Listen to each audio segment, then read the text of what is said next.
This episode of Nerdist News is brought to you by Tor Books, proud publisher of Warrior of the Altai.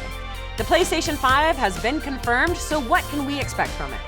It's one of the biggest known secrets in the video game world, the PlayStation 5. While it's been a foregone conclusion that we would eventually get Sony's next-gen console, there were only rumors and speculation about when that would be. Until now. Thanks to a blog post on Sony's PlayStation website, we finally have our first concrete details about the system, namely its official name. The PlayStation 5, big surprise there.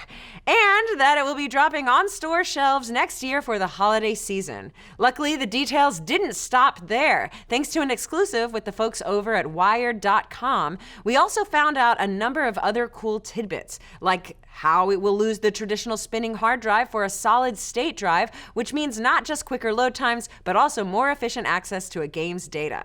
So, instead of just duplicating assets like bushes, cars, and NPCs, game developers can use that space to create even more varied and detailed worlds. The PS5 will also revamp both the user interface from the minimalist version of the PS4 home screen and the game installation process, allowing fans to just install the portion of the game they want, multiplayer or the campaign. Expect the controller to get a bit of an overhaul as well. Instead of rumble functionality, it will now have haptic feedback, a feature that will offer resistance with the triggers. For example, using a bow will provide tension on the fingers as you pull back the arrow. Or if your character is trudging through mud, the controller will feel slow and soggy versus traveling on ice, which will be more of a gliding sensation. On top of all of that, the new system's hardware will also support ray tracing, a form of graphical rendering that simulates high-level visual realism but is usually reserved for high-end computers.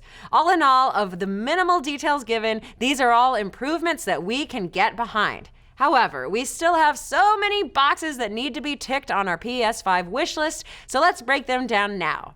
First up, we want more cross-play with other consoles and systems.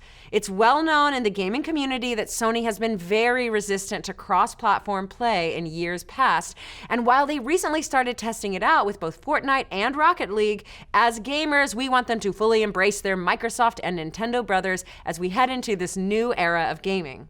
Next up, we want the PS5 to continue their push with high-profile AAA exclusives.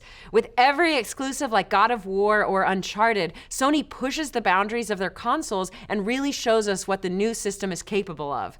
Ultimately, they become a one-of-a-kind experience. So let's keep that ball rolling. That all being said, we would love the PS5 to be more involved in the indie game scene. Back in July, it was reported that the Sony CEO wanted the PS5 to focus more on AAA titles over independent games. Well, this is a major disappointment, since indie games are getting more and more popular. Hell, even the new remake of Legend of Zelda: Link's Awakening got outshined by an indie game where people play as a goose. Take this as a hint, Sony. Another feature we want to see in the new PlayStation is to not have a hard cap at 60 frames per second.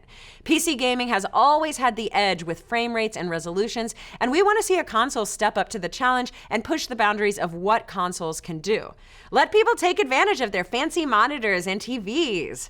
Overall, we can't wait to find out more about the PlayStation 5 in the coming months leading up to the holiday 2020 release. Here's hoping they actually show up to E3 next year. But what do you folks think? What do you hope to see in the PS5? Do you think it's too soon for a new console? And which PlayStation exclusive game is your favorite? Parappa the Rapper or Ridge Racer? It's Ridge Racer. Ridge Racer. Remember that one? Let's discuss. Thanks again to Tor Books for sponsoring today's episode. Warrior of the Altai, the never-before-published novel from the epic fantasy author of the Wheel of Time series, Robert Jordan, has arrived.